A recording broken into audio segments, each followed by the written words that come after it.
Hi everyone, it's Fitz with the Daily Delivery. Hope you're doing well. I hope you're doing like half as well, maybe a quarter as well as Nijel Pack. The former Kansas State guard, he played 2 seasons here in Manhattan for Bruce Weber, seemed to be hanging around for Jerome Tang and then hit the transfer portal without much word to his new coaches. That didn't go over too well, and when he said he was still leaving it open to come back to K-State, I think the answer was no, you're not. Nijel had narrowed his choices to 3 schools, Purdue, Ohio State, and Miami. Now, the first 2 made a lot of sense. He's from Indianapolis. In fact, I thought, and many others thought, he'd end up at Purdue because that program is closely tied to Bruce Weber, where he came up as a coach under Gene Keady. And Ohio State, of course, is a great Big Ten program nearby home.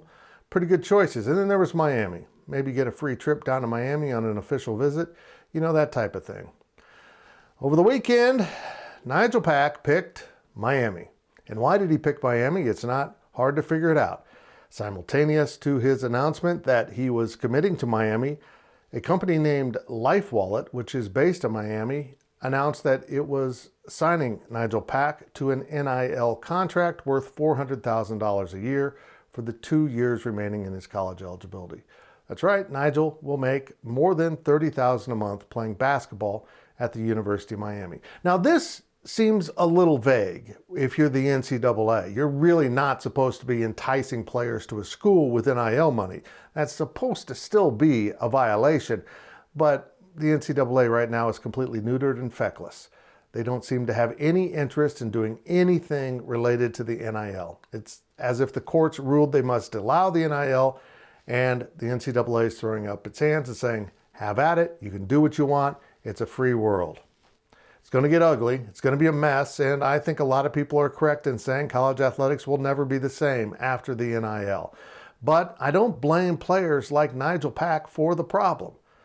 In fact, I would be upset if he didn't take the stinking money. It's a lot of money. It's life-changing money, maybe for many. It's really, really good money.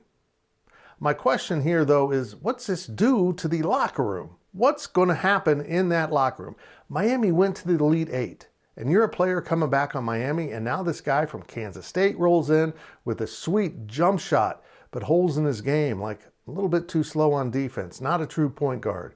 Doesn't go to the rim with enough strength and authority because he's not a very big guy. And he's getting the money? You're not? Kansas State didn't make the tournament.